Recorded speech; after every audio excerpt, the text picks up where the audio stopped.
Capítulo 11. O ritmo. Tudo tem fluxo e refluxo. Tudo tem suas marés. Todas as coisas sobem e descem. O movimento do pêndulo manifesta-se em tudo. A medida de sua oscilação para a direita é a medida da oscilação para a esquerda. O ritmo ajusta e equilibra. O quinto grande princípio hermético, o princípio do ritmo, implica a verdade de que em tudo se manifesta um movimento proporcional, um movimento de um lado para o outro, um fluxo e um refluxo, um movimento para frente e para trás, um movimento semelhante ao pêndulo, um movimento comparável ao das marés, que se manifesta entre os dois polos existente nos planos físico, mental e espiritual. O princípio do ritmo é estreitamente ligado ao princípio da polaridade, descrito no capítulo anterior. O ritmo se manifesta entre os dois polos estabelecidos pelo princípio da polaridade. Isso não significa, porém, que o pêndulo do ritmo oscile até os polos extremos, porque isto raramente acontece. Com efeito, na maioria dos casos, é muito difícil estabelecer os extremos polares opostos, mas a oscilação ocorre primeiro em direção a um polo e em seguida ao outro. Há sempre uma ação e uma reação, uma marcha e uma retirada, uma elevação e um rebaixamento em todos os fenômenos do universo. Os sóis, os mundos, os homens, os animais, as plantas, os minerais, as forças, a energia, a mente, a matéria e mesmo o espírito manifestam este princípio. O princípio se manifesta na criação e destruição dos mundos, na ascensão e queda das nações, na vida histórica de todas as coisas e, por último, nos estados mentais do homem. Começando com as manifestações do espírito, do todo, pode-se dizer que existem a efusão e a infusão, a expiração e a inspiração de Brahma. Como dizem os brahmanês, os universos são criados, atingem seu ponto mais baixo de materialidade e, em seguida, começam sua oscilação para o alto. Os sóis são formados e, então, atingindo o ponto máximo do seu poder, inicia-se seu processo de regressão. Depois, transforma-se em massas de matéria morta, à espera de outro impulso, que fará renascer suas energias interiores e provocará o nascimento de um novo ciclo de vida solar. E o mesmo acontece com todos os mundos. Nascem, desenvolvem e morrem, só para voltarem a nascer.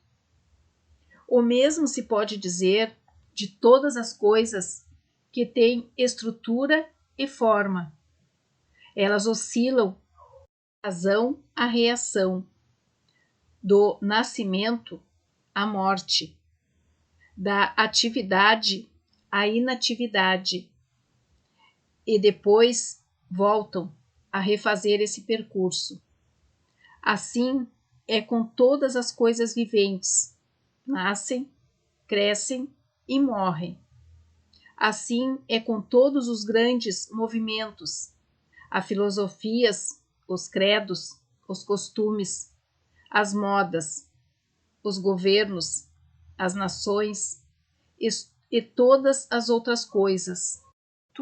Desenvolvimento, maturidade, decadência, morte. A oscilação do pêndulo está sempre em evidência. A noite segue o dia e o dia segue a noite.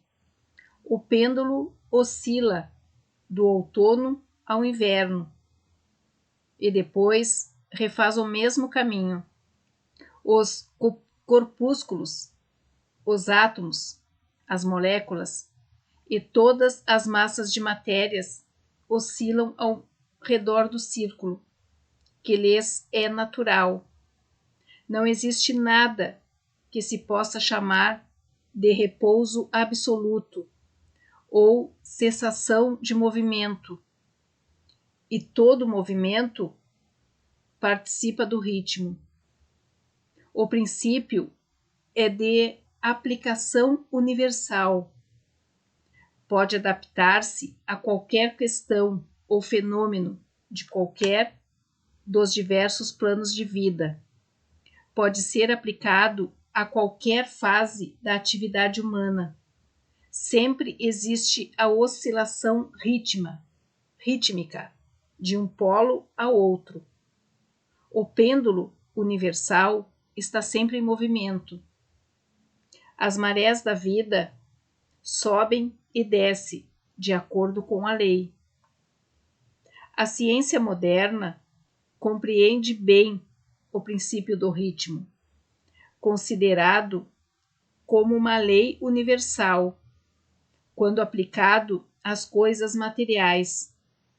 Mas os hermetistas levam o princípio muito além e sabem que suas manifestações e influências se estendem às atividades mentais do homem e que explica a desconcertante sucessão de estados de espírito, sentimentos e outras mudanças desagradáveis e desconcertantes que observamos em nós mesmos. Mas os hermetistas, estudando as operações desse princípio, aprenderam a evitar, por meio da transmutação, algumas de suas atividades. Os mestres hermetistas há muito tempo descobriram que, conquanto o princípio do ritmo fosse invariável e estivesse sempre em evidência nos fenômenos mentais, ainda havia dois planos de sua manifestação no que diz respeito aos fenômenos mentais. Descobriram que havia dois planos gerais: consciência, o inferior e o superior. O conhecimento desse fato permitiu-lhes ascender ao plano superior e, desse modo, escapar da vibração do pêndulo, ritmo que se manifesta no plano inferior. Em outras palavras, a oscilação do pêndulo ocorria no plano inconsciente e a consciência não era afetada. A isso chamavam de lei da neutralização. Suas operações consistem na elevação do ego acima das vibrações do plano inconsciente da atividade mental, de modo que a oscilação negativa do pêndulo não se manifesta na consciência, razão pela qual não são afetados.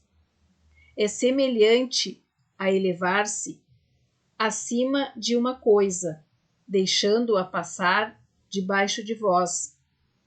O mestre hermetista ou o estudante avançado polariza-se em seu polo desejado e, por um processo semelhante à recusa, a participar da oscilação de retorno, ou, se preferir, uma negação de sua influência sobre ele. Mantém-se firme em sua posição polarizada, permitindo que o pêndulo mental execute sua oscilação de retorno no plano inconsciente. Todas as pessoas que atingiram qualquer grau de mestria pessoal realizam isso mais ou menos inconscientemente, e, ao não permitirem que seus humores e estados mentais negativos as afetem, aplicam a lei da neutralização. O mestre, porém, leva essa lei a um grau ainda bem mais elevado de progresso e, pelo uso de sua vontade, atinge um grau de equilíbrio e firmeza mental quase inacreditável para aqueles que se permitem deixar levar para trás e para diante pelo pêndulo mental dos humores e sentimentos. A importância disso pode ser constatada por qualquer pessoa de natureza reflexiva que compreenda, como a maioria dos nossos semelhantes, constitui um conjunto de criaturas dotadas de humores, sentimentos e emoções, e quão insignificante é o domínio que elas têm sobre si mesmas. Se quiserdes parar para fazer uma breve reflexão, vereis quantas oscilações de ritmo afetaram vossa vida. Como um período de entusiasmo foi invariavelmente seguido por sentimentos e estados de depressão. Do mesmo modo, vossas condições e períodos de coragem foram seguidos por iguais sensações de medo, e assim as coisas sempre se passaram com a maioria das pessoas, altos e baixos sucedendo-se uns aos outros, sem que elas jamais suspeitassem do motivo ou da razão desses fenômenos mentais. A compreensão das operações desse princípio dará às pessoas a chave do domínio dessas oscilações rítmicas, dos sentimentos, permitindo-lhes conhecer-se melhor e evitar ser arrastada por esses fluxos e refluxos. A vontade é superior à manifestação consciente desse princípio, embora o princípio em si nunca possa ser destruído. Podemos escapar dos seus efeitos, mas ainda assim o princípio estará em operação. O pêndulo sempre oscila, embora possamos impedir que ele nos arraste consigo. Há outros tipos de operações desse princípio do ritmo, sobre os quais gostaríamos de falar agora. De suas operações faz parte aquilo que se conhece como lei da compensação, uma das definições ou significados do verbo compensar e contrabalançar, que é sentido em que os hermetistas empregam o termo. E essa lei da compensação que o Caibalion se refere quando diz: a medida da oscilação para a direita é a medida da oscilação para a esquerda. O ritmo compensa. A lei da compensação é a que nos diz que o movimento numa direção determinada determina o movimento na direção oposta ou para o polo oposto. Um balança ou contrabalança o outro. No plano físico, vemos muitos exemplos desta lei. O pêndulo do relógio percorre uma certa distância à direita e depois uma distância igual à esquerda. As estações se contrabalançam umas às outras da mesma forma. As marés seguem a mesma lei, e a mesma lei manifesta-se em todos os fenômenos do ritmo. O pêndulo, com uma oscilação breve em direção, tem uma oscilação igualmente breve na outra, enquanto uma oscilação longa à direita significa invariavelmente a mesma coisa no que diz respeito à esquerda. Um objeto atirado para cima a uma determinada altura tem a mesma distância a percorrer em seu caminho de volta. A força que um projétil é lançado à altura de 2 km será a mesma quando ele retornar à Terra. Essa lei é constante no plano físico, como vos mostrará uma consulta às obras das mais qualificadas autoridades que já abordaram esse tema. Os hermetistas, porém, vão muito mais longe. Eles ensinam que os estados mentais de um homem estão sujeitos à mesma lei. O homem que tem prazeres intensos está sujeito a sofrimentos desmedidos, ao passo que aquele que sente apenas um sofrimento ligeiro não é capaz de sentir nada além de um prazer inexpressível. O porco sofre, mas seu sofrimento mental é mínimo, portanto é compensado.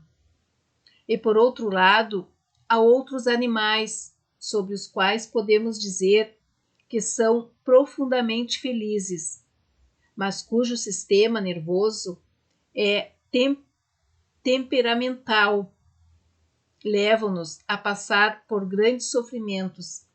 E assim é com o homem. Existem temperamentos que permitem um grau de prazer quase insignificante e graus de sofrimento igualmente baixos. Ao contrário, há outros que são capazes de prazeres intensos, mas também de grandes sofrimentos. A regra é que a capacidade do sofrimento ou prazer é contrabalançada em cada indivíduo. A lei da compensação está aí em constante atuação.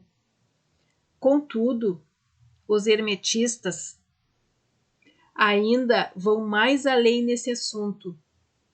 Eles ensinam que, antes que uma pessoa possa desfrutar de um certo grau de prazer, deverá ter oscilado proporcionalmente até o polo oposto desse sentimento. Dizem eles, porém, que o negativo antecede o positivo nesse aspecto da questão, ou seja, que do fato de ter vivenciado certo grau de prazer, não se segue que a pessoa deverá pagar por isto com um grau correspondente de sofrimento. Ao contrário, o prazer é a oscilação rítmica, segundo a lei da compensação, para um grau de sofrimento anteriormente vivenciado, seja na vida presente ou numa encarnação anterior. Isso lança uma nova luz sobre o problema do sofrimento. Os hermetistas consideram a cadeia de vidas como algo contínuo, como se fizesse parte de uma vida da pessoa, de modo que, em consequência, a oscilação rítmica fosse entendida dessa maneira, ainda que não tivesse nenhum significado, a não ser que se admitisse a verdade da reencarnação. Contudo, os hermetistas sustentam que tanto o mestre como o estudante avançado são capazes de evitar a oscilação para o lado do sofrimento graças ao processo de neutralização, já aqui mencionado. Quando alcançados ao plano superior do ego, muitas das experiências às quais se submetem os que habitam o plano inferior podem ser aludidas e evitadas. A lei da compensação tem um papel importante na vida dos homens e das mulheres. Ver-se-á que geralmente uma pessoa paga o preço de tudo que possui ou que lhe falta. Se tem alguma coisa, carece de outra. A balança está em equilíbrio. Ninguém consegue atirar pedra em casa de marimbondo e sair de mansinho. Tudo tem seus lados agradáveis e desagradáveis. As coisas que se ganham nem sempre pagas pelas coisas que se perdem. O rico tem muito do que falta ao pobre, ao mesmo tempo que o pobre também tem coisas que estão fora do alcance dos ricos. O milionário pode ser obcecado por dar grandes festas e ter a riqueza necessária para sustentar todos os luxos e delícias que põe à mesa, mas é possível que lhe falte o apetite para desfrutá-los. Ele inveja o apetite e a digestão do operário, que carece da opulência e das oscilações do milionário, e que tem mais prazer com seu simples alimento do que o milionário poderia ter, caso seu apetite não tivesse enfastiado, nem sua digestão arruinada, porque as necessidades, os hábitos e as inclinações diferem, e assim são as coisas em nossa vida.